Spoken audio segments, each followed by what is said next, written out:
Niagara residents were out this past weekend to participate in the annual community tree planting hosted by the Niagara Parks Commission. This is a tremendous program, community tree planting. It involves people in the most basic of things in our life, nature, and actually learning how to plant the tree properly, how to nurture it for a good, long, strong life. It's terrific to see the people here today. You've been at this a while now, but does it ever surprise you the connection that Niagara residents have with Niagara Parks? No, it's truly remarkable, though. It's great to see, and we see the same people time and time again coming out for this, but then they also bring friends and family the following year. It's good to see the group growing. We also see people coming from the GTA who just don't have those opportunities, perhaps close to their home, so it's wonderful to welcome them here. After a quick workshop, those on hand were ready to dig in. We've got a lot of native trees going in the ground today, native trees and shrubs, from pawpaw, red oak, tulip tree, dogwood, a lot of nice native plant material. You've been through this a few times before. How are some of the trees that were planted in previous years doing?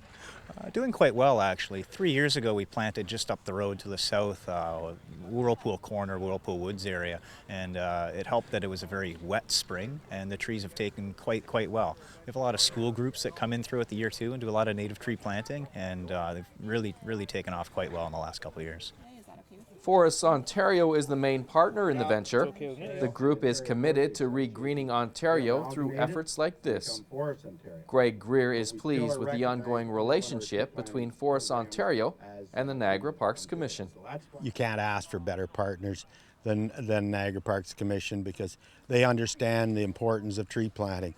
And this is a very diverse area, and it's in the Carolinian zone, and so it's a great variety of tree species. And as I mentioned before, this is why we come to this area to collect a lot of seed, because of the diversity down here. The biggest issue we have is finding a lot of marginal land to plant trees on, because we're not in competition with farming land, this type of stuff. We're looking for areas that the land sitting there idle, growing weeds, and not that should have trees or could have trees on, and it's to find cooperative landowners or interested landowners that will participate in the programs and that.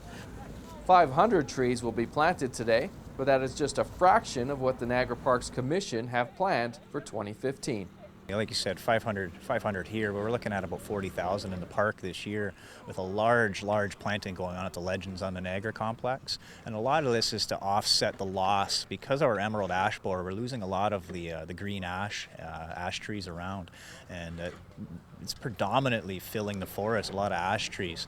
And so when we remove those, it's leaving a big open gap that we really need to fill. If we don't fill it with a native tree, a lot of invasive trees are just going to fill that void.